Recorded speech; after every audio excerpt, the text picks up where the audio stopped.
What is happening, everybody? Welcome back to another episode of Comic Book Weekly. Glad we're back. We took a week off, and we're here for you. At least Brant and I are here for you. Yeah, Cat's still Mike's in the dark, Japan. but we're here. Yeah, I'm here. I got the kind of like the Darth Vader look here. Like yeah, you're going for a mood. yeah, exactly. I was like, it's tough, honestly, because I have the ring light that's in front of me, Yeah. and when it's on for like when we're here for like an hour and a half, 2 hours, like eventually it starts to dry out my eyes, and Yeah. being that I've worn my contacts all day, it just like it gets almost unbearable. So I was like, Gotcha. let me try it without the ring light today. So Yeah. No you know. worries. But yeah, Kat's I guess still in Japan, and Yep. and hopefully she'll be back next week, and then we'll have all three of us. Yeah. So hopefully we'll have a good show for you. Regardless, we always kind of make fun of ourselves, going that whenever she's not here, the show kind of like tanks. I think like people want to hear Kat. Yeah. Yeah. On Cat's behalf, I should say, Konnichiwa. But So yeah, I gotta thank you guys for joining this show so far. Get the key comic and the name that changes. It says "Welcome to the Dark Side." should I turn my light off too and just like do a whole vibe? Well, like, do you even have like lights at all? If you turn it off, yeah, I can. Hold on a second. Yeah, we're gonna just try to do. Let's see what happens. Can we still see your face? Oh, okay. Yeah, I still got the lamp in the background, so you can kind of. Yeah. We got a vibe. We got a mood going on tonight. Yeah, so exactly. Yeah. Just the chill vibe, There you go. All we need is just like some like, I don't know. I would say coffee, but then that would keep us awake. So I guess it would just be like, you need just like a drink. You just like, just relax. There you go. But anyway, yeah. So hopefully we'll have a good show for you today. Not that much news that came out this week. Of course, there's always comic books to talk about, but we're going to talk about that news. So Brant, you're going to take Kat's spot today in the news section. Yeah. So we've got one media piece, actually two, because we got a trailer to talk about, and then we got like three stories. So it's going to be a very quick news week this week. But the first one we're going to talk about, actually, both of the media stuff is Marvel, MCU kind of stuff. So we're going to first go over they've released a trailer for all the upcoming Disney Plus shows and stuff like that, going from December through next year, actually through December of next year. So it's a whole year's worth of shows. We'll talk about those. Like I said, we watched the trailer. It was about 1 minute and 20 seconds long. We've got What If Season 3. That's the one that's coming out this year. So I've only watched like 2 episodes of What If so far, so I'm way behind on that. I watched the first season. It was actually really good, but I never got around to watching the second season. Yeah, I only watched it because you told me the Captain Carter one was really good. So I was like, well, I got to check that one out. So at least, but then we've got Your Friendly Neighborhood Spider-Man in January. So of course, looking forward to that for sure. Yeah, absolutely. Daredevil Born Again is in March, which I'm excited for that because I really like the Netflix series. So yeah, that's a must. It looks like it's going to be really good too. It does. And then Ironheart after that, which has been a long time coming. It's been delayed. So we'll see if it actually happens. But that's in June. We've got Eyes of Wakanda coming in August. So I still haven't seen the second Black Panther movie yet. So I still need to watch that. Yeah. I know. I'm behind. I haven't seen Guardians 3 either. So. Oh, wow. Like Guardians was good. I like Guardians. I thought it was good. Black Panther was good too. I like that one also. But like, I don't see a point of really having a Wakanda show. Like, it's obviously it's just gonna be. I don't know who's gonna be in it. That's gonna make it impactful.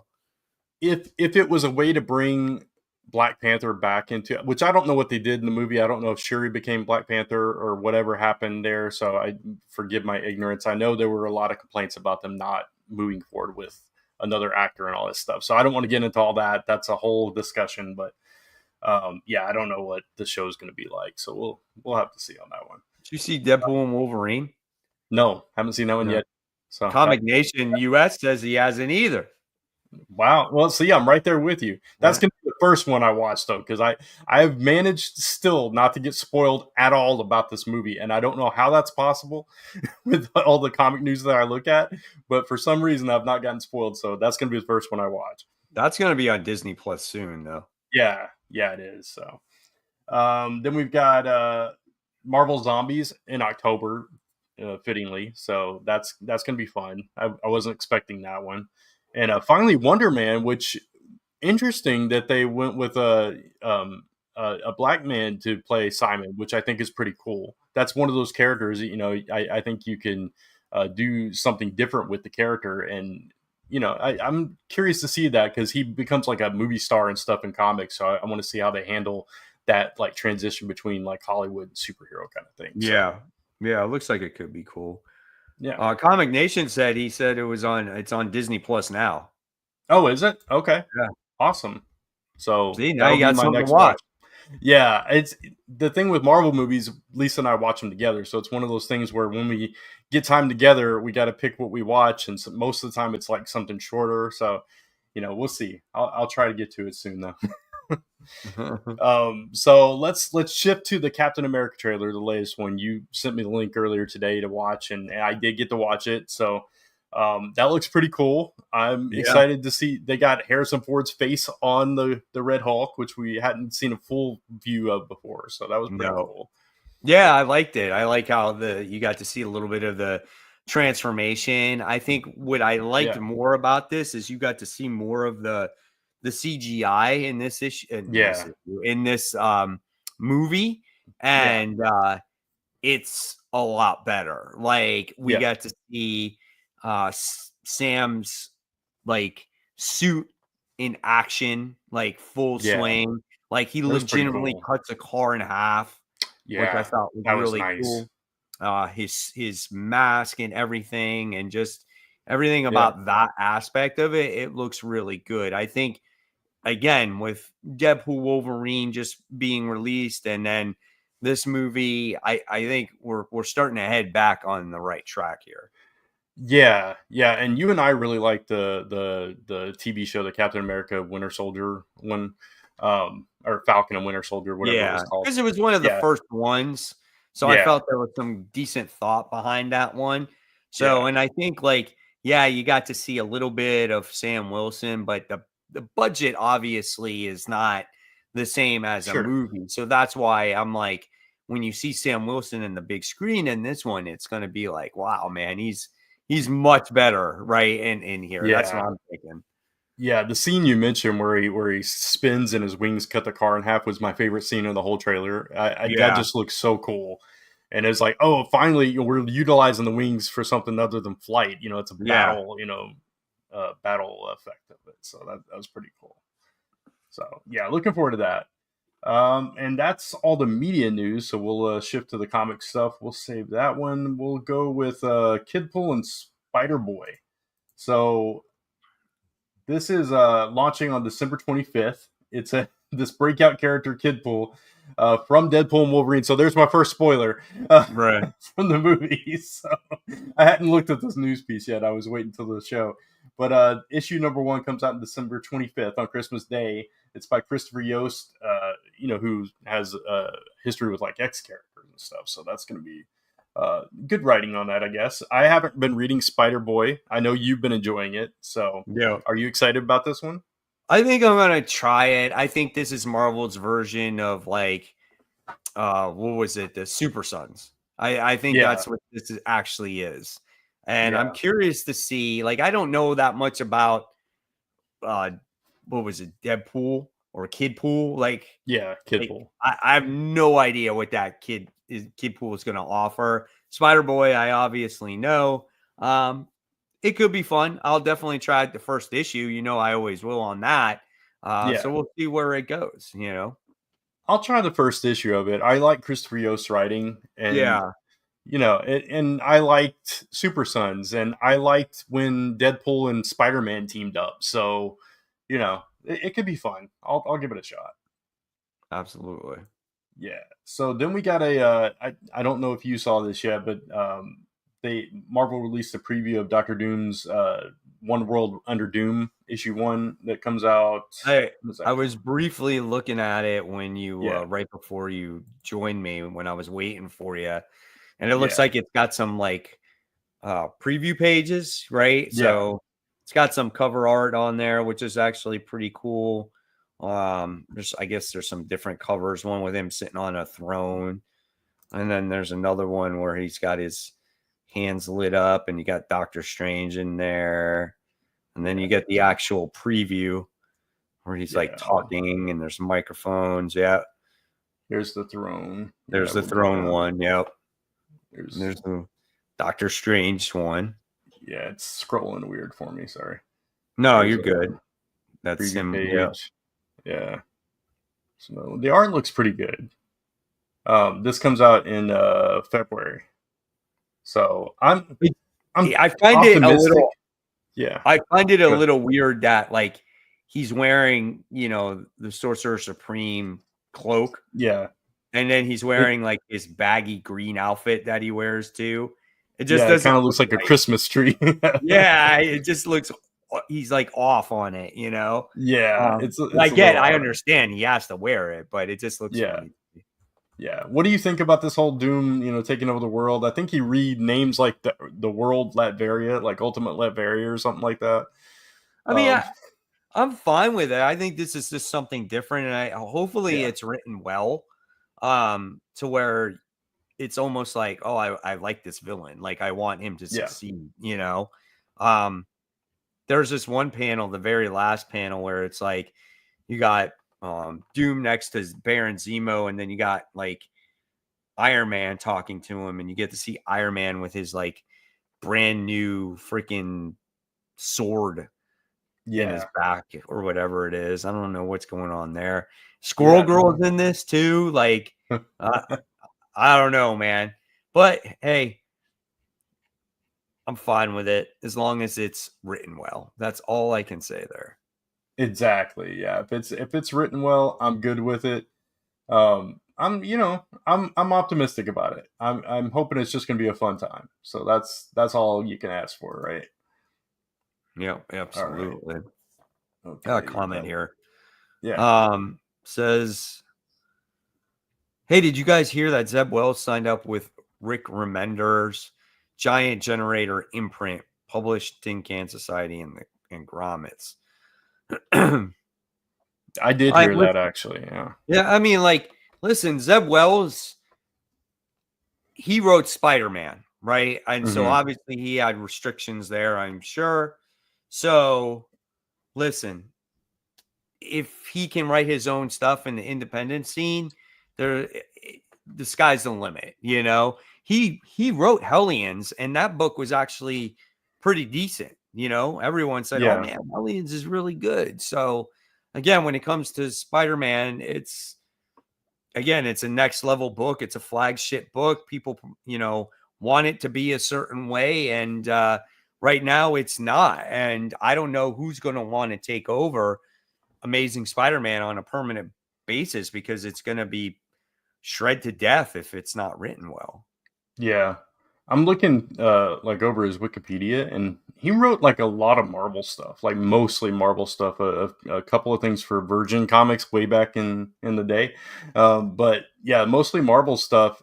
And so we haven't really seen his chops with his creator owned stuff. So I'm actually curious to see what he can do with a creator owned books, because like you said, there is some stuff that he wrote that was really good. It's just we didn't like the Spider-Man run. And again, it's like you said, editorial has a huge say in what goes on in Spider-Man. There's certain things you can do, you can't do, and it's like that with any major character. So it's a little hard to maybe it's unfair to judge, based on like writers that take on Spider-Man. Maybe it's a little unfair to judge their talents based on Right. their work on Spider-Man. So that's all I'm Right. saying.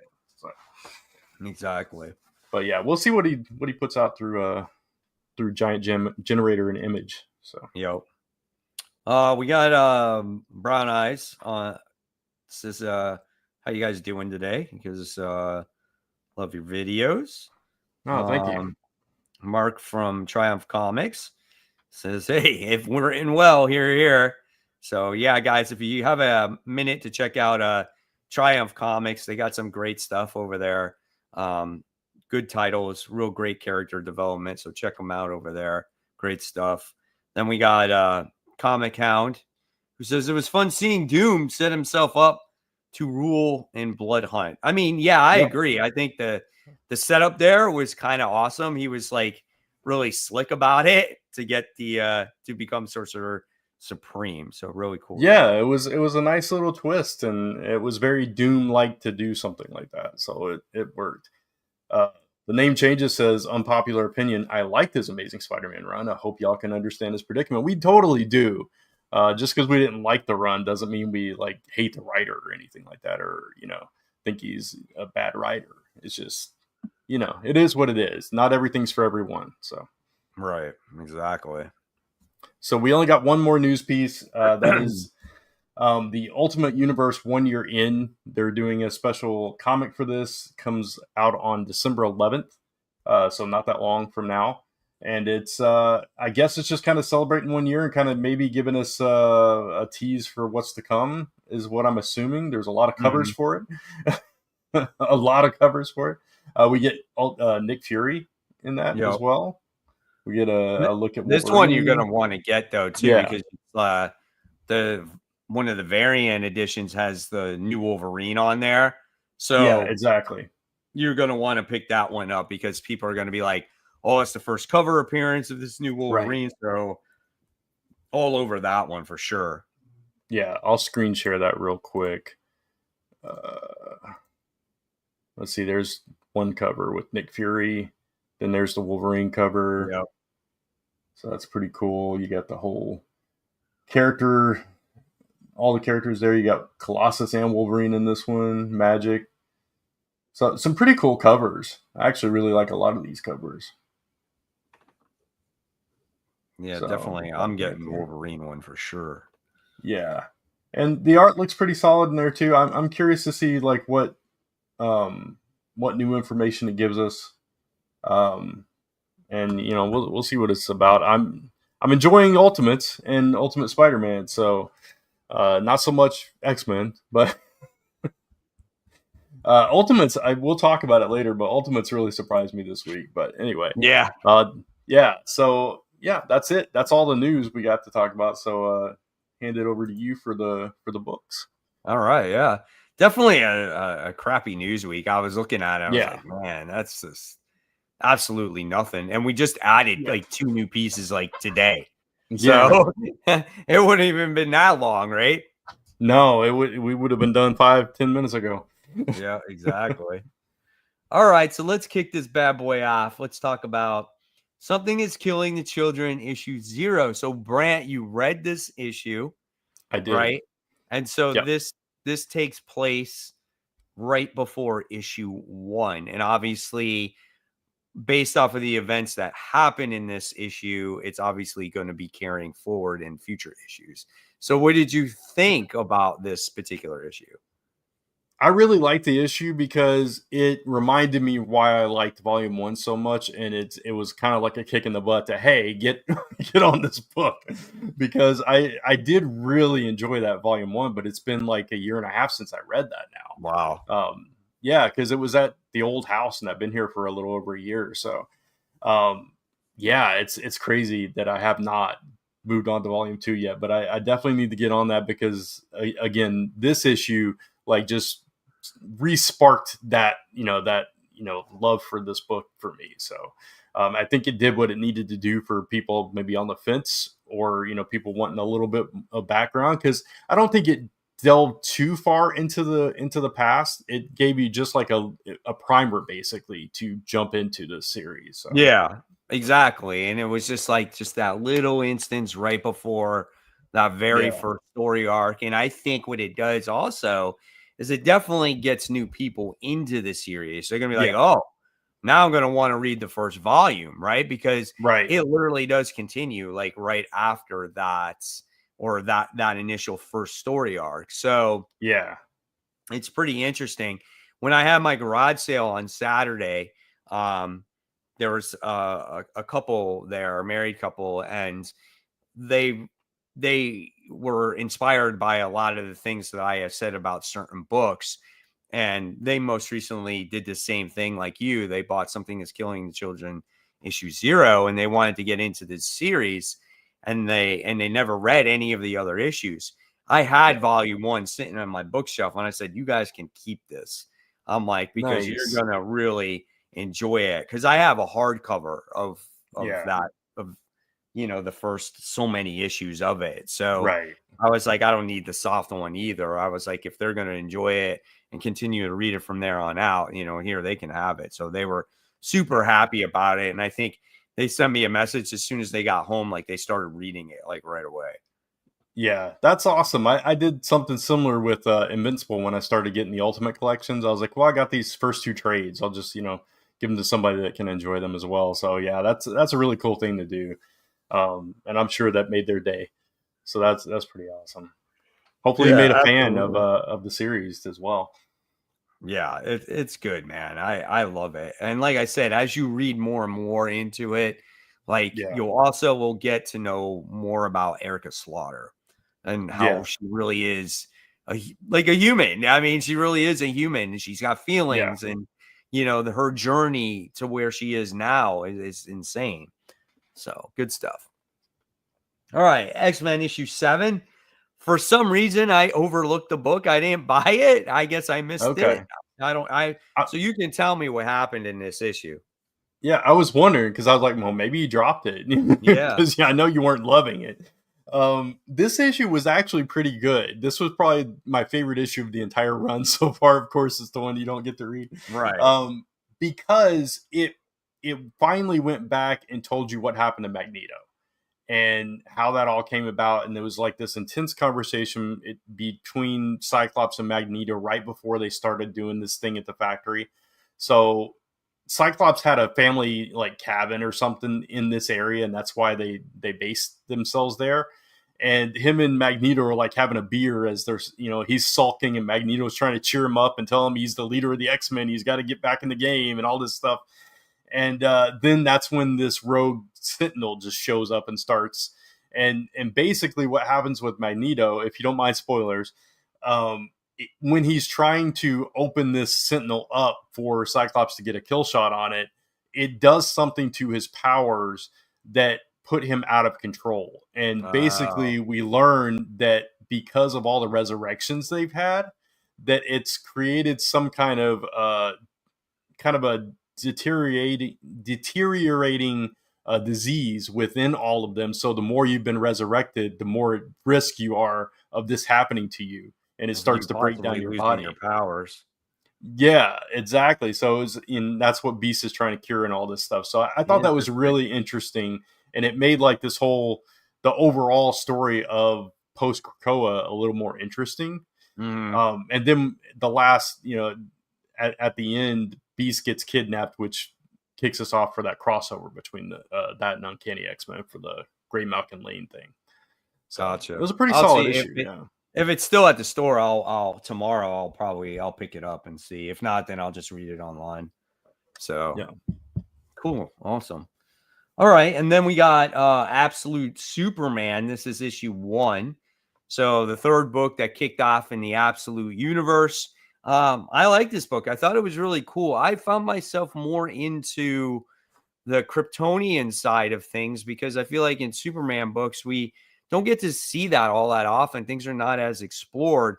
And I liked the civilization. I liked how there was different tiers of people. Like if you wore the S shield, it was like you were like a miner or just a regular worker. And then if you had basically blue collar. Yeah. And then if you had the sun, then you were like the upper class, things like that. And you got to see why Jor-El got kicked out of the school. And I like that aspect of it. When I got to Superman, I was almost like a little bit like going, man, I want to go back to Krypton. I don't care about Superman at this moment in time. Right. So you get to see him do a little bit of battling and fighting against like the peacekeepers. And then you got that situation with Lois at the end of it. Yeah, that was a really interesting twist for Lois to be military, to follow in her father's footsteps. I like that. I like that he grew up on Krypton a little bit, that he didn't just like leave as a baby, that he was actually like a teenager when he left. So that, it was a very similar story to the traditional thing, but because because of their radical ideas, they kind of got ousted from the whole community way earlier than they did. Yeah, obviously, traditionally, they thought they were crazy for thinking the planet was going to blow up too, but Right. they were higher ranked citizens in the original origin, right? So it was interesting to see that flip, that they basically became the blue collar workers that kept everything running, but they were looked down upon by the rest of the society. I thought that was an interesting twist, and it gave like Kal-El a completely different perspective once he comes to Earth, because again, he doesn't have that human parentage, so he doesn't really get all the human values. He's still trying to learn about the Earth and all this stuff, so it's very different, but similar in the same way. So really interesting take on it for sure. Mhm. Yeah. I know a lot of people, had mixed feelings about this one. They didn't like this one Yeah, as much. So, and they liked Wonder Woman better. I actually like this better. I don't know. yeah, It's just personally just me. I just thought there was more to the comic, uh, yeah, than Wonder Woman. But again, that's just me. yeah. Gotta My opinion. Oh yeah, go ahead. no, go ahead. I was just gonna say my opinion real quick. I like Batman the best, Absolute Superman, and then Wonder Woman. That's Personally, exactly mine as well. yeah, Infamous Mike McHatton says, by the way, did you hear that Denzel Washington say he was going to be in Black Panther 3? I did not hear that. I did not hear that either. Okay, So I guess I'm we'll good with see. that. I like Denzel.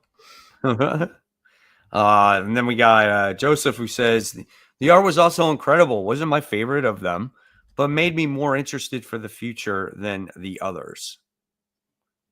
Yeah, Okay, that's what I liked about it. Like, Wonder Woman was just a piece about Wonder Woman, how she was like, no matter what, never forget who you are, where you came from. I'm Wonder Woman. Where the other two had stories surrounding them and really like their future. And it makes you kind of want to dive into more. You know what I'm saying? yeah, So, exactly. that's just I me, looked though. at. Yeah, no, I agree. I agree completely. I looked up Denzel Washington. It's actually on CNN. It announces he will be in Black Panther 3. He says the writer's writing a role for him, one of his last roles before he retires, etc. Oh, So wow. cool. That is pretty awesome. Yeah. All right. So, with that being said, let's go into our number 5. And Brant, what's your number 5? My number 5 is surprisingly Venom War Spider-Man. Uh, I know I haven't enjoyed the series overall, but this issue really just it pulled on my heartstrings for Peter and MJ. Did you read it? I don't know if you read it or not, but it because of them kind of longing for each other throughout the issue, and kind of like the stolen glances and that kind of thing throughout the Give it an issue. It F. just yeah, it was that was the only thing. It was just like their connection that you saw it, and it like paved the way to maybe a way back.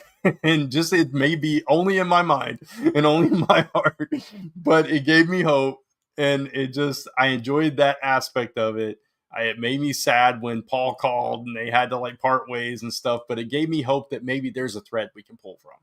So plus I like Greg Land's art, so I like the art in it, except for the cheesy smiles. That's the only I part I don't gave like I about his art. I gave it an F. So I was doing my Of course. I was doing my after the pool episode yesterday, Yeah. and I was just going through the motions of talking about the book. And then as I'm looking through it, I'm looking through the pages as I'm discussing with the camera and the audience out there. And I'm going, you know what? I give this book a fucking F.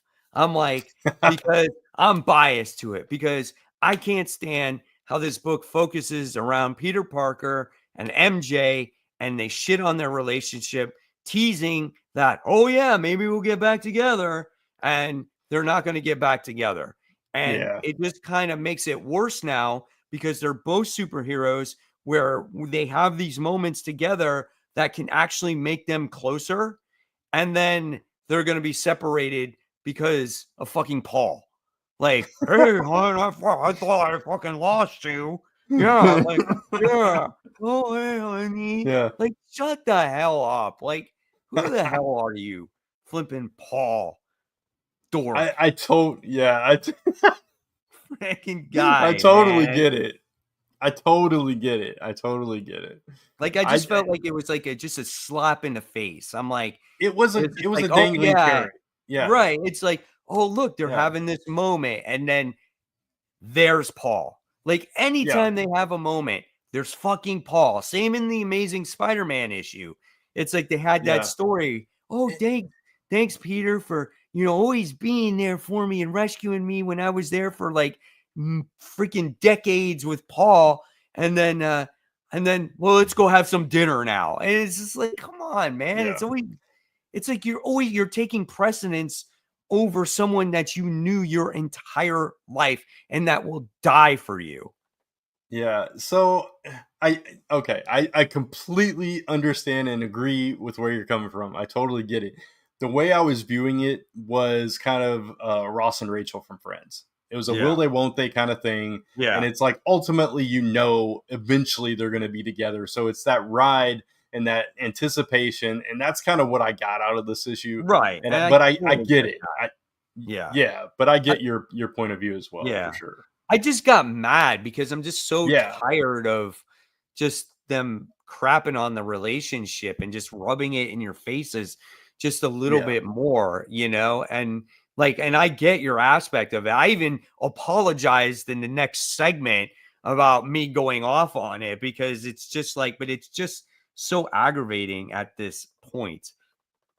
LOL, Paul is still needed. No one else knows how to tune Marvel's most useful wrist play. I think they need to make an event focused around Paul. Like, There you go. the death of Paul. The 8 deaths of Paul. There we go. the 8 deaths of Paul, the 50 ways to kill Paul. Like, they capture him and then they just freaking torture him until he's done. Yeah. Or just, turn him into a supervillain so Mary Jane can see him for who he truly is and be done with him. Yeah. Anything. Maybe Dr. Doom will kill him off. So we'll see. My number 5 is Superman, so we already talked about that.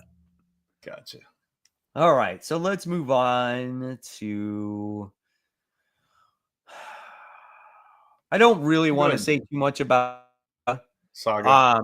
The only thing I can say is, like, there's not a lot of story progression right now. It's just really a big slow burn, and I want to be attached to all the characters, and I should be attached to at least the 3 main characters, which is Alana, Hazel, and Squire, right? And now it just seems like the only character that I'm attached to is Squire. And now he's going off to another world to get, I don't know, to help him with his mental issues. So whether they explore that in the book or not, still yet to be determined. I hope they do, because it'll just add a little bit more to the character. But if they don't, that would kind of suck. And my thing is I'm just waiting for something to happen in this book. And it just hasn't. And still so many people read it, and I think they feel the same way. Could be wrong, but that's just me. Well, I mean, it took how many years off? Like 10 years? And then it came back, and then it's always it late. was forever. Yeah. Absolutely. So I understand. Yeah. All right. So go ahead, start talking about Batgirl. I gotta get a drink of water, or I gotta get some water. Sure. Yeah. So I actually like this issue. I didn't know what to expect really from it, but I like Cassandra Cain a lot, so I was going to pick this up no matter what. And plus, it's the first issue. But basically, this issue is her kind of reconnecting with her mom, because her mom is being chased by somebody and wants her help. But there's obviously a lot of history between these two. They don't really get along. Batgirl doesn't trust her, but ultimately she sees that she's telling the truth. But I don't know. I liked it. I thought it was you got enough of Cassie's kind of like where she's reading her tells and, you know, picking up on her mannerisms and that kind of thing. So I really like that aspect of it. I like that she's not just fully trusting her, that she's like, yeah, you know, I don't trust you, but these people are trying to kill me, so I guess I'll help you. So I like that. And it was, you know, pretty good action. So yeah, I thought it was a pretty solid start. I'm glad you liked it. I think I might have to reread this one.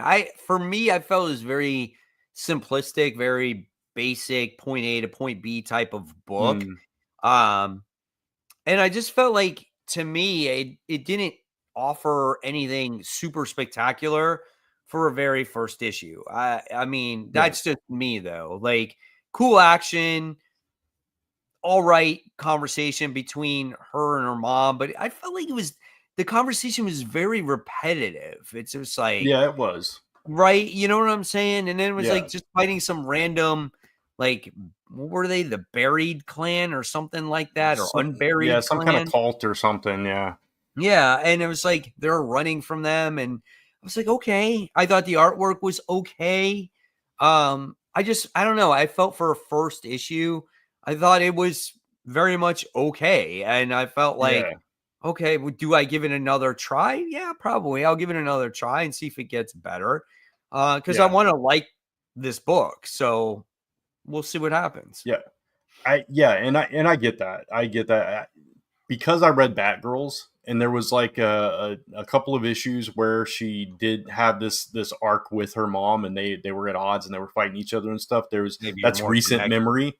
Yeah, so it gave me a little bit of something to build on for that. So I totally understand coming in cold how, you know, and it was repetitive, their conversation, because, you know, she kept trying to convince her and stuff like that. So I totally get that as well. But, you know, hopefully it does pick up and get better, and the villains get more interesting, because you're right, they are kind of throwaway at this point. But Right. we'll see where it goes. Yeah. Okay. All right, now we have the Ultimates. This is issue 6. So, I mean, I said this from the start. I'm like, I know that they were building up this team, and then obviously they were going to go into some kind of battle, and then sure enough, that's what happened in this issue. We wound up seeing a great page of just the entire team together, which was Yeah. awesome, going in there originally to kind of rescue people, no one dies type of situation. Then they come across Banner. And from that point on, it was just like no holds barred. And holy cow, is this version of Hulk just Oh my God. overpowered to the max? I mean, Yeah. this Hulk has the power of Iron Fist. I mean, Yeah. times two. Times Right. 2 he has it. And he has a Yeah. whole clan of immortal Hulks with him. Right.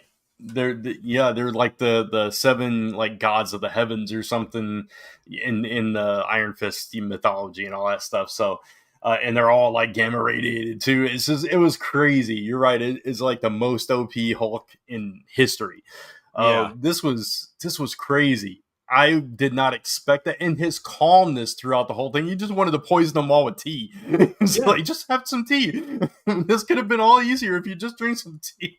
Yep. That was Wow. just like, oh my God, they were like so outmatched. And we're talking about a, a Hulk, an Iron Man, a Captain America, Ant-Man, and I mean, all these like Avengers, these high-level heroes coming together and just like getting the floor wiped with them. Yeah. It was insane to watch. It was like, oh my God, this just got so much better, this book.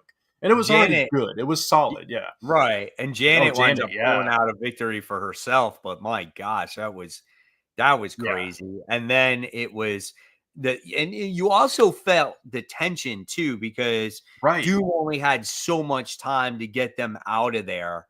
And he figured Yeah. out a way to do it, but then there was too late and there was a Yeah. casualty.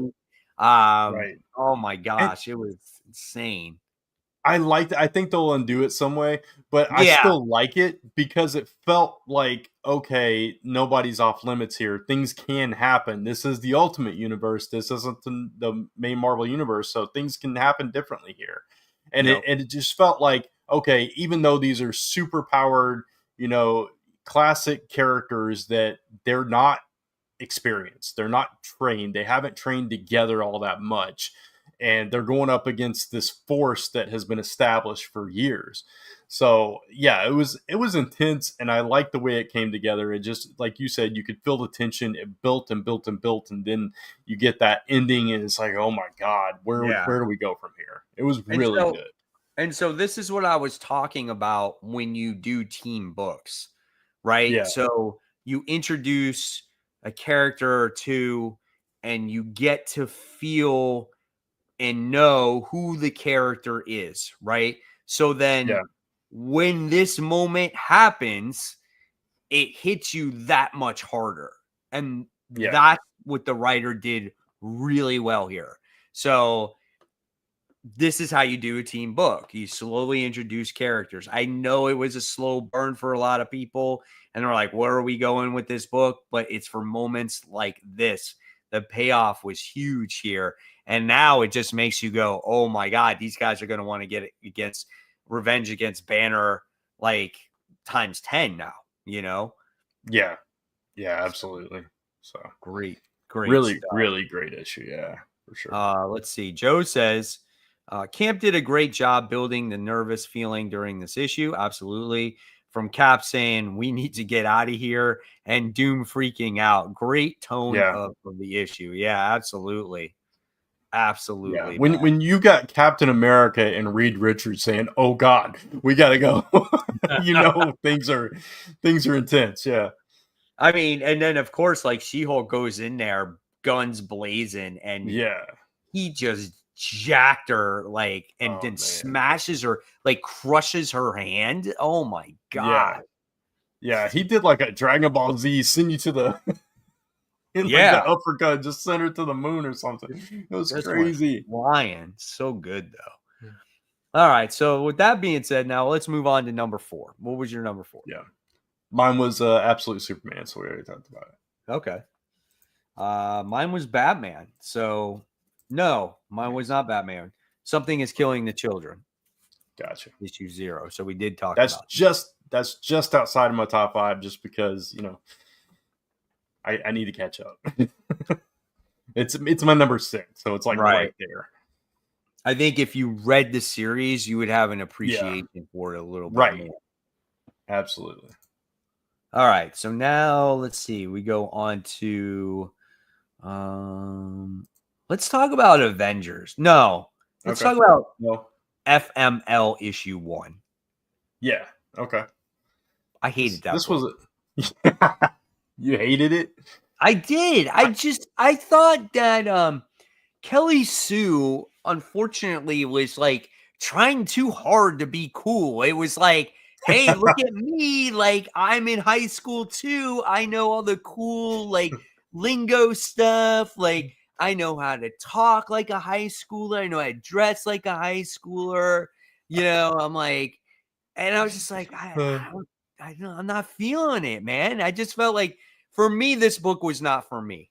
And I usually Gotcha. like slice of life books. I like young, kids in high school books, but these kids did not work. I felt like they were all different, which was fine, but the Yeah. personalities were just way out there to the point where I was just like, man, oh man, just not for me, not at all. They were a little over the top. I think the one that draws is the character that I attach to the most. I can The other ones, understand that. Absolutely. yeah. So and what happens to him by the end of the issue, I thought was enough to keep me for at least another issue. I didn't love it. It wasn't like my favorite book or anything like Yeah. that. I did like what it was going for. It felt more. It felt like kind of a Stranger Things thing. It was like a throwback to the '80s. With the rock music and all that kind of stuff, and kind of like a Goonies vibe and all that kind of Right. stuff. It, I it, it felt like in that vein. Yeah. So, like, I did like how it went outside the box a little bit, Yeah. right? I like the way the art was drawn, and like you said, the drawings and how it was throughout the entire pages of the comic book, the notebook drawings. Like, I like that aspect of it. I just did not enjoy the overall story of it. Yeah, no, and I get that. I totally get that. I don't know that it's a book that's going to hold my interest long term. So we'll see. I'll judge it based on the next issue. I do want to see what happens with him after what happened at the end of the issue. But I Right. totally understand if you drop it from right here because you hated it. So yeah, well, I may hate the next issue, but yeah, Right. I applaud the effort. I guess I'll say that. So There's a question here. This is a weird one. I know. Why did you two put an ad in your live stream? It does that. It now Yeah, it we are monetized. we're So yeah, monetized, so yeah.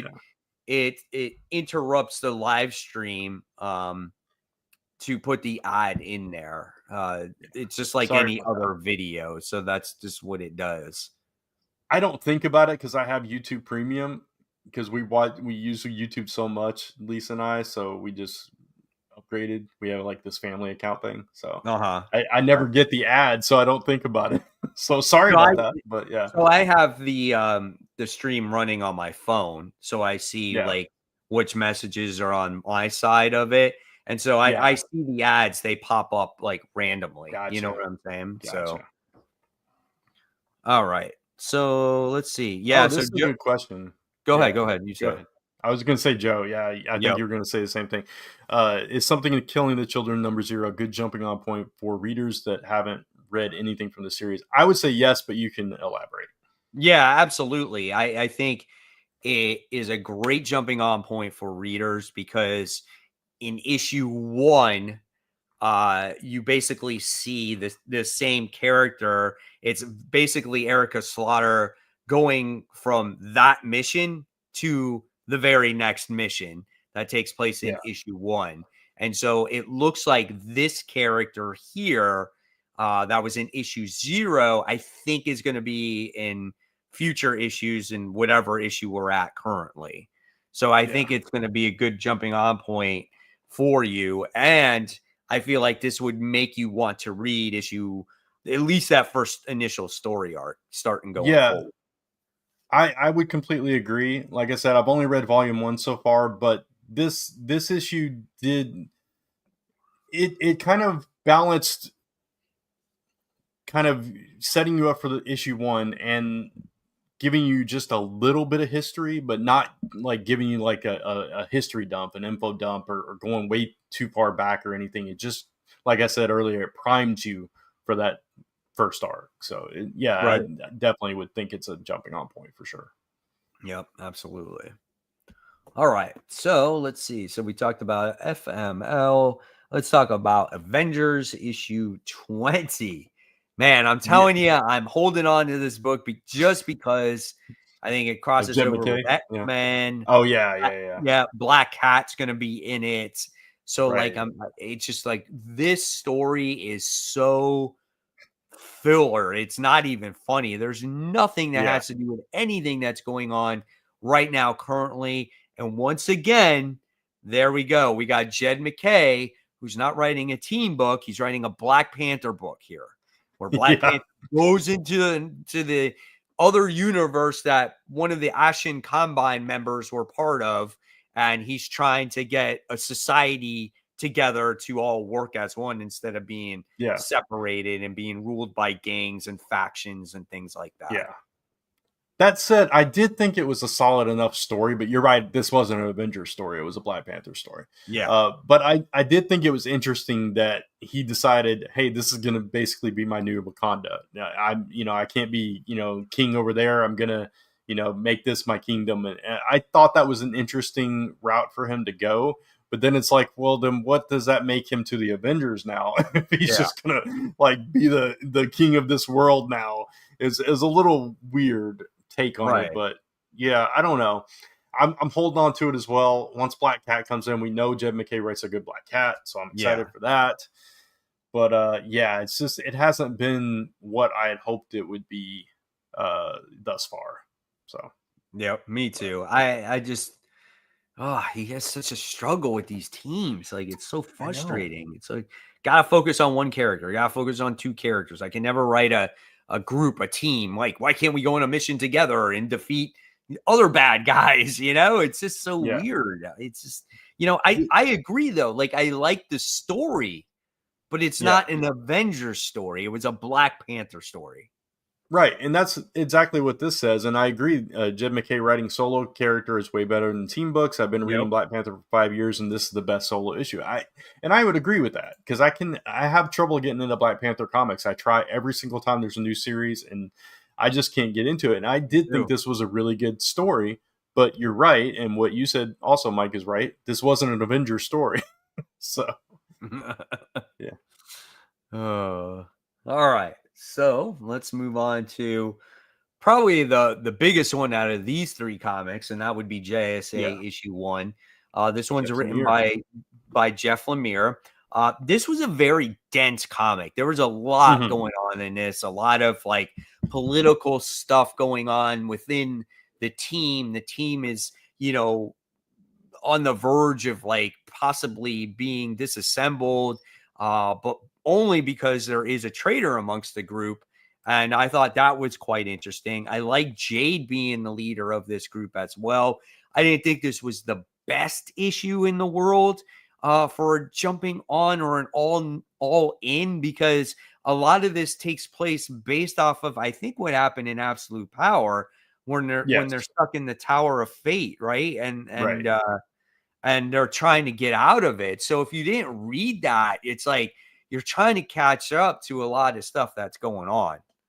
Yeah, not to mention the Infinity Inc. characters, the younger characters that kind of took over, are spinning out all the Stargirl stuff and the past JSA run and all that stuff. So if you didn't read any of that and you don't know who these characters are, or you didn't watch the Stargirl series, the TV series, you may not know who like this new Wildcat and this new Dr. Midnight are and stuff like that. And it was a lot to kind of follow, especially because I do have all that knowledge and I did read like the past run. I did watch that show. I know who all these people are, but I could totally see coming into this cold and being completely lost.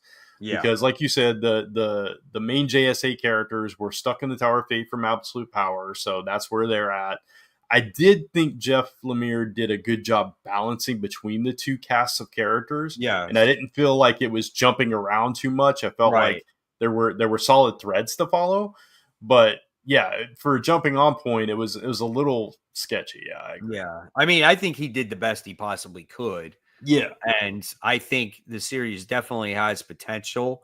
I'm going to continue to read it because it is Jeff Lemire, because he's a great writer. And I think he knows yeah, how to, put this together. And I think out of right. I would think that this would be a good book for him to write, because he can do a Yeah, lot of different things with this. yeah, and like I said, I think he handled all the characters very well. And we get the introduction to the younger characters. We kind of established that they're currently the JSA, even though they're Infinity Inc. because JSA is lost. And so, yeah, I think it was easy enough to follow. I wish there was a little bit better introduction to some of these characters that maybe readers didn't know. But that's it though. Yep, absolutely. All right, so let's dive into our number 3. Brant, what's your number 3 tonight? My number 3 is actually X-Men. So we talked about it earlier. Okay. My number 3 is now Batman. So Gotcha. I guess we can dive into our main Yeah. topic with this as well. So Right. there's a lot that's going on in Batman right now, and I feel like if it wasn't for Absolute Power, maybe Chip Zdarsky would have opened up his run with this, Maybe. because Batman is very much a detective book.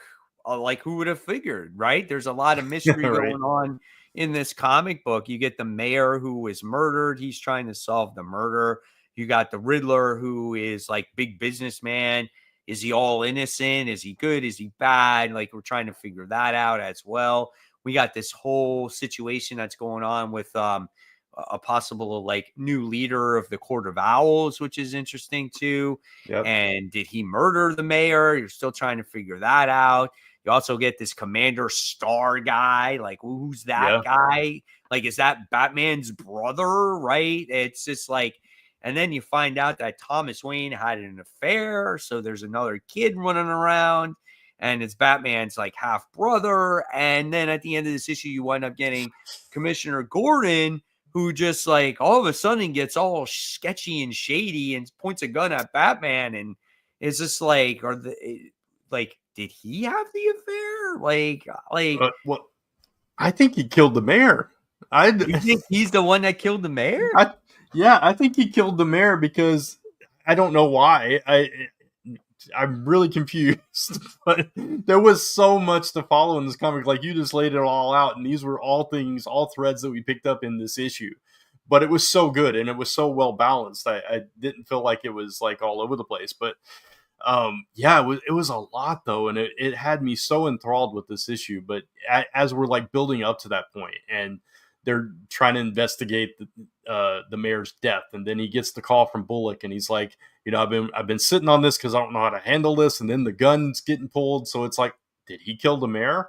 Is he having an affair with the mayor's wife? What's going on here? I don't know what's happening, but Jim Gordon just pulled a gun on Batman, and like he that was just investigating, and then all of a sudden, yeah, it was a little weird, like how it was handled, because it looked like he was just investigating, and then all of a sudden he decided to like just turn around and point the gun at Batman.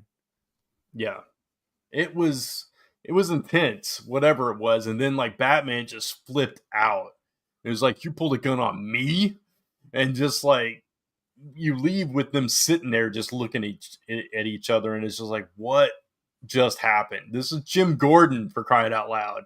Right. It was such a twist and such a cliffhanger. I mean, this I kind of agree. I wish Absolute Power hadn't kind of thrown everything off, because if this is what Chip Zdarsky could have done with Batman all along, I love this story so far, and I think this is Chip at his best. So Right. I'm really curious to see where all these little plots go, because I want to know all these questions that you raised at the beginning of this discussion. I want to know who Commander Starr is. I want to know about this new Court of Owls. I want to know who his brother is, if it's really his brother. Did Thomas have an affair? All this stuff is just so interesting, and Like, so many mysteries. Yeah. Like, who could this guy be? This Commander Starr guy? Like, who could this dude be?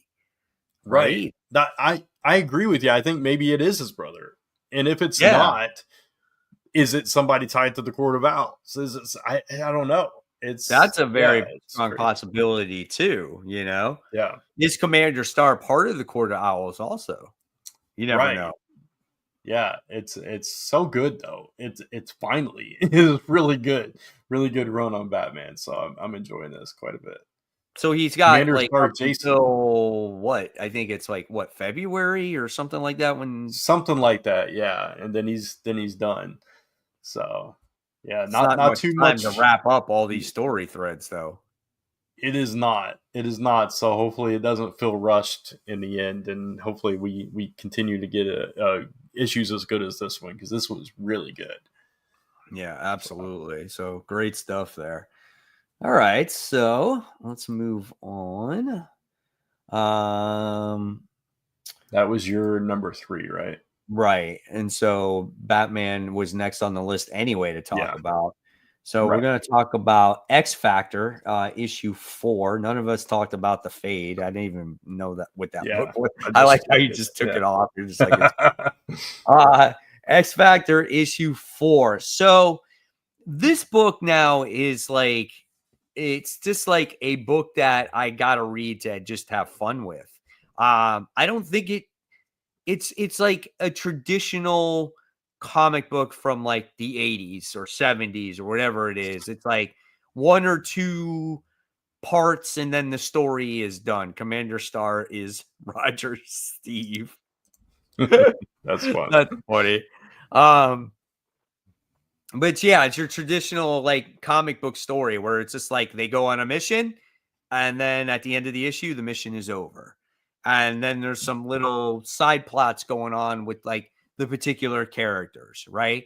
I think it's just very interesting. And I like this issue, how they go into like the center of the earth to try to save these scientists. And there's these big giant spiders that are eating the capsule, and they have to escape while there's this love story going on.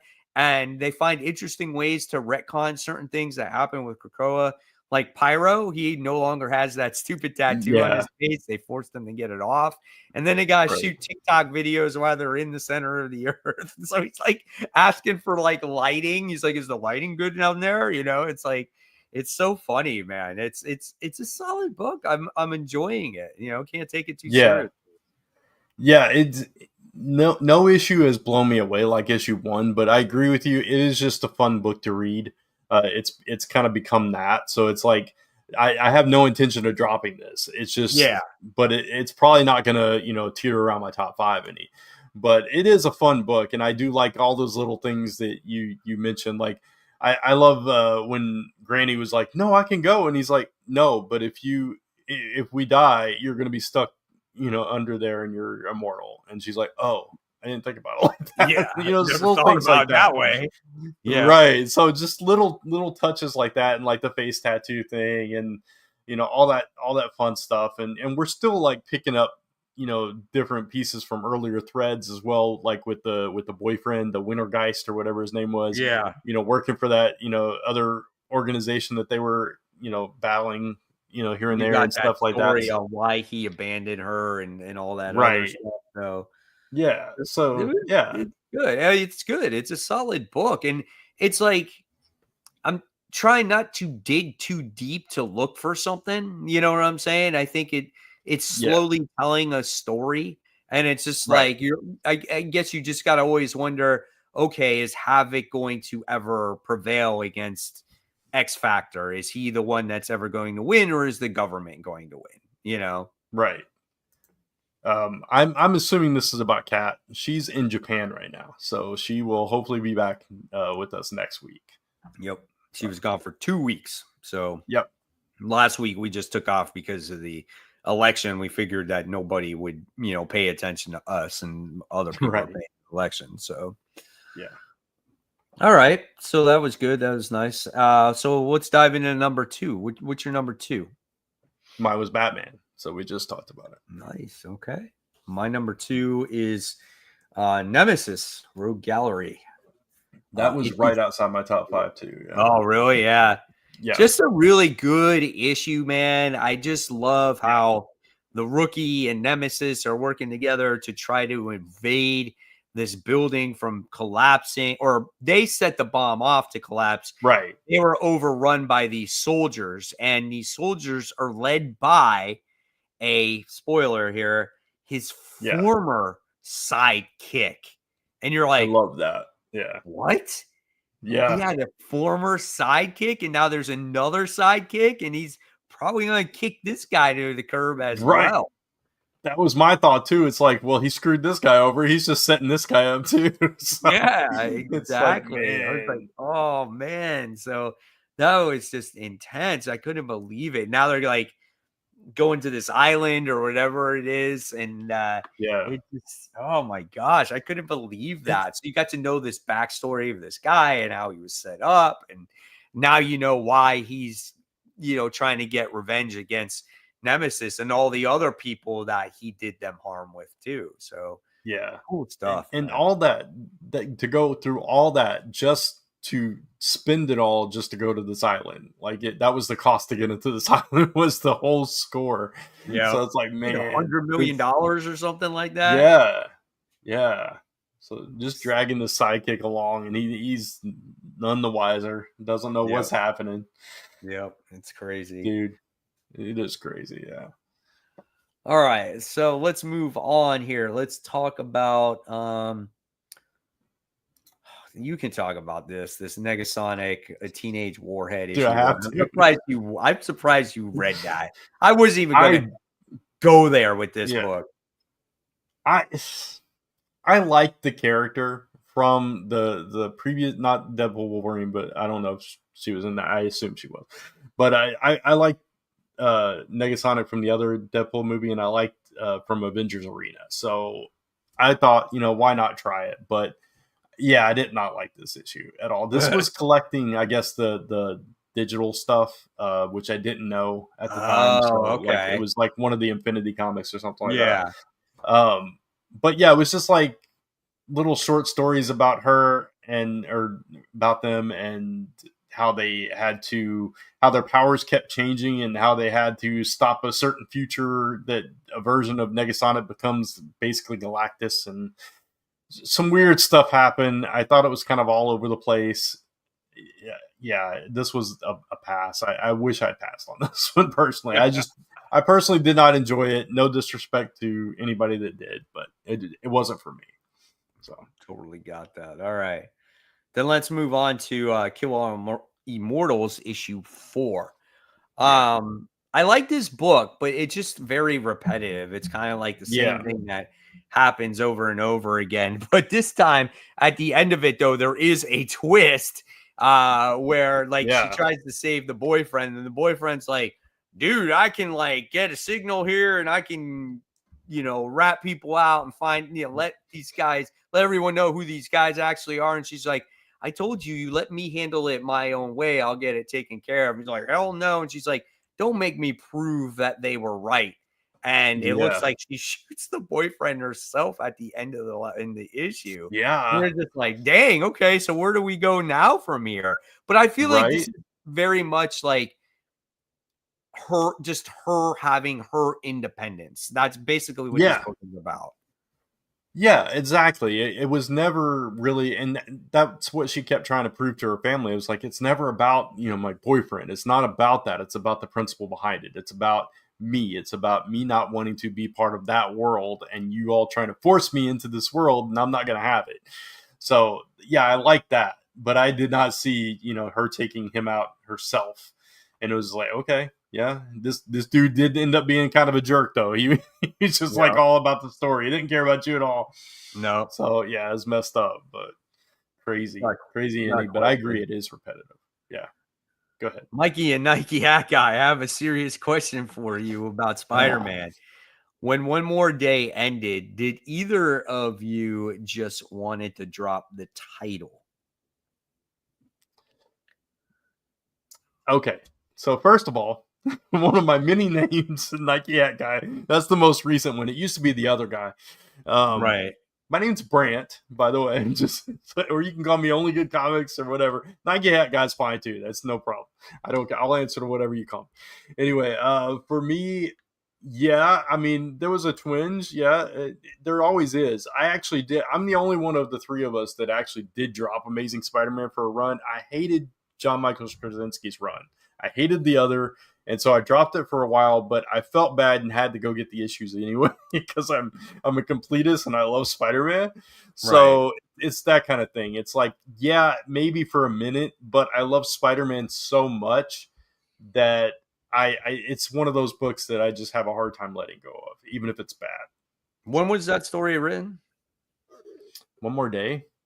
Oh man, I don't even remember. I have to look it up. Because there was a time where I wasn't reading comics, so I don't remember if I read it like while it was going As on. it came out. Yeah. Yeah. Let's see. That came out in 2007, 2008. Okay, so that was literally right before I got back into reading comics. Okay.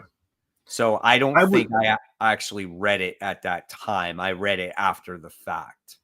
Gotcha. I was reading pretty heavily at that time. That's when I was doing comic related. So I was reading a lot of comics. Yeah. Yeah. So which meant like when I got back into reading, the first thing I picked up was Amazing Spider-Man. Yeah. So, and I think the first issue that I got, one of the first ones was like the President Obama issue when, yeah, I think that was like one of the first ones when he was on the cover. And then I just backtracked and just collected all the issues and just read it like that. You know what I'm saying? Yeah. So that would be right when it ended. Yeah. 2008 was the election. Yeah. So that's crazy.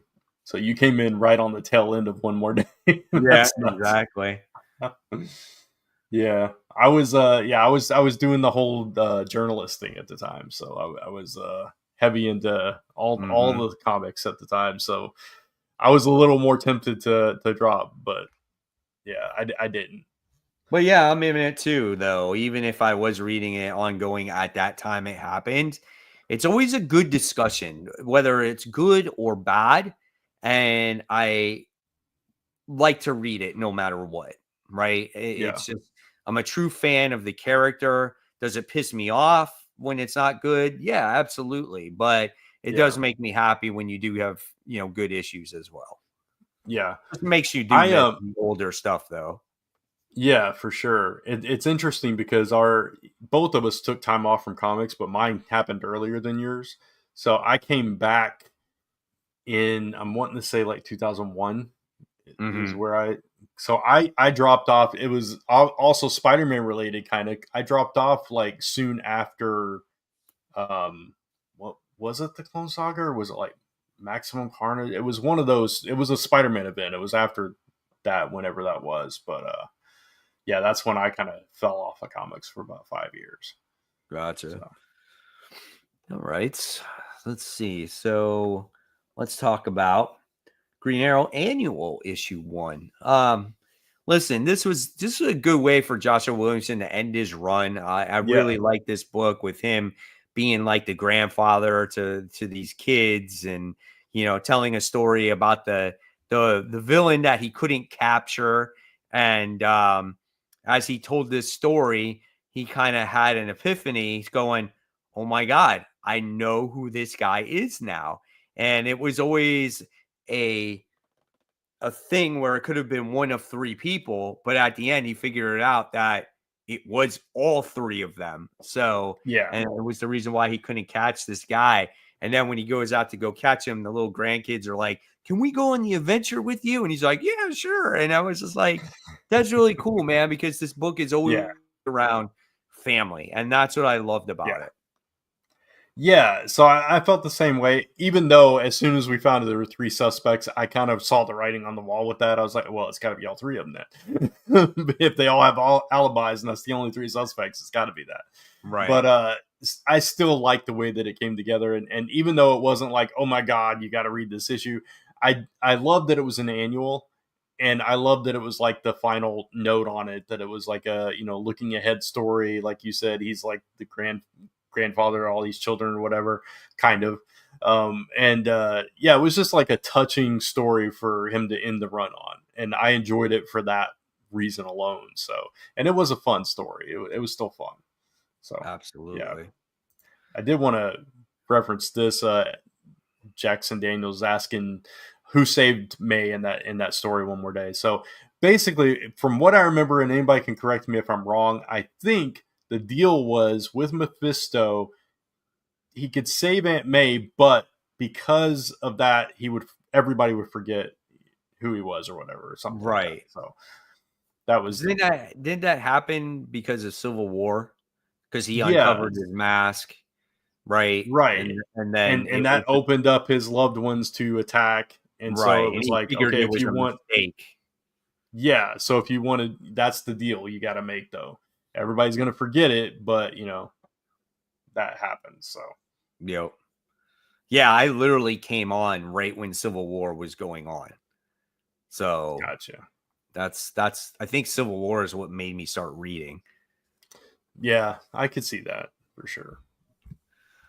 All right, so we're gonna dive into our number one. My number one was the Ultimates issue 6. Mine was also the Ultimates issue 6. So it's Nice, this very really good. good issue. Yeah. So like the Ultimate Universe overall right now. Don't read a couple books, but I like where the direction of this book is going for sure, Yeah. Yeah, absolutely. This and Spider-Man are so good. So, Yeah. and this one was like we said, it was a slow build, but now we've gotten to this point. It's like I think things are going to get better and better from here. It's going to be really strong. So, Absolutely. All right. So now I think we will dive into those most anticipated, Brant. So go for it. yeah, let's do it. So, all yours are on my list, but because I just wanted to put some different books up there, and I was anticipating some other stuff, so I changed it up a little bit. But we'll talk about Amazing Spider-Man number 61 real quick. That's my number 3, just because I want to see what this new arc is going to be like. We got a little bit of a tease last issue of it. Don't know that I'm totally sold on the story yet, but I'm curious about it, and I want to see how this plays out. So Yeah, I am too. I mean, I'm looking forward to it also. I'll probably be talking about it on, it's not a number one issue, but it's a new points, a new jumping on Yeah. point for readers. So I'll probably talk about it on Thursday on Worthy Ones to see if it is worthy book or not. But I am excited. And at least we got no more John Romita Jr. artwork. We got Ed McGuinness that's doing the artwork through this. So that's good. Yeah, absolutely. Couldn't agree more. All right, so we'll skip your number 3 for now, and we'll go to your number 2, which is Absolute Batman issue 2. So that first issue was really good. Gave us a completely different take on Bruce Wayne. I'm excited for this series. Yeah, I just loved everything about the world, the character, where he's coming from, like the origin story that you're learning about. And I just curious to see like this new like Black Mask gang called the Party Animals, or what they're about more, and just like the overall direction. Is Alfred and Bruce going to work together, or are they going to be enemies? Like, I don't know. There's a lot of mystery here with this comic book, and I'm excited to read it. Yeah, I think in this issue they actually go against each other, so we'll see how that plays out and going forward what the relationship is. But I just like that he's buddies with Killer Croc and all these villains and stuff, and it's so different. So I like that. Power Rangers Prime issue 1 is my next one. This is the new era of Power Rangers. It's the same writer that was writing it previously, but now it's a new universe, new characters. So I'm curious to see if it has the same oomph as the previous, very long run. So we'll see how that goes. I'm picking it up. I'm going Are to you? see. Yeah, but I mean, Nice. The description is like you said, it's an alternate universe. So they comparing it to like absolute Batman, Superman, or Ultimate Universe for Marvel. So this is their version of that. So I think this makes it very much a good jumping on point for people. So I'm going to try it out myself. Nice. I hope you like it because I mean Melissa Flores wrote I forget how many issues she picked it up sometime after issue 100. I don't remember exactly which issue it was, but she finished off the run and it was really good. And I got to switch headphones because my thing just died. But they never quite make it. Yeah, I really enjoyed her run on the previous one, so I'm really curious about this one. So we'll see. I'm glad you're trying it though. Cool. All right. Let's see. We'll go to Transformers number 14, which one of our favorite books, and we're going to see what happened to Starscream now in this issue after seeing that he's still man. alive. I mean, at the end of the last issue, you wind up getting to see what happened to him after, Soundwave and him got in that fight. The Cobra characters wind up picking him up. Yeah. And he's missing his torso. Now, I saw the variant cover for this comic. I'm not sure if you did. I did not. But they managed to what the hell happened to my camera? Yeah, I don't know. I was noticing that. Hey, there we go. There it goes. But the Cobra wound up making Starscream into something. So I don't want to spoil that, but it is on the variant cover. Nice. So I'm like, dude, totally excited. Interesting. Yeah, I did not see that. So now I'm really curious about that. So looking forward to seeing that for sure. All right. And then finally, your number 3, my number 1, G.I. Joe issue number 1. There's no way that wasn't going to be into my number 1 pick. I know. Right. So I'm so stoked for this. I'm so excited. I can't wait to see, all the culmination of all these miniseries, all these little threads from Transformers and so forth. So I can't wait to see what they do with this book. I'm right there with you. I think this is, again, the final book before now everything starts to truly like mishmash, come together. You know what I'm saying? So it's going to be exciting. I really do think so. And I like how Joshua Williamson's writing it. And you got the same artist that did Duke. So I think this is going to be a great stuff. And Mr. Shu said, drop a like on the stream if already. So yes, please, guys. Much appreciated. Thank you. Second to do. Absolutely. Yeah, please. It just makes us feel good, Yeah. makes us feel like you guys care or likes us, you see us. Yeah. Oh no, we really do appreciate it though. So I'm excited for this one. And now like I think Kirkman has said, like, for a while it's just gonna be these three books now. It's gonna be G.I. Joe, Transformers, Void Rivals, and we're gonna build from that. So it's gonna be exciting. So absolutely awesome. But a lot of good books coming out though. Yep. So. Big week ahead of us as well. Looking forward to all the books that are coming out, and can't wait to talk about them next week. So with that being said, we're going to close the show out for today. Hopefully you guys enjoyed it. Thank you for all the comments and the conversation. We had a blast talking about mostly the comics and not that much news. And like I said, next week, Kat will be here.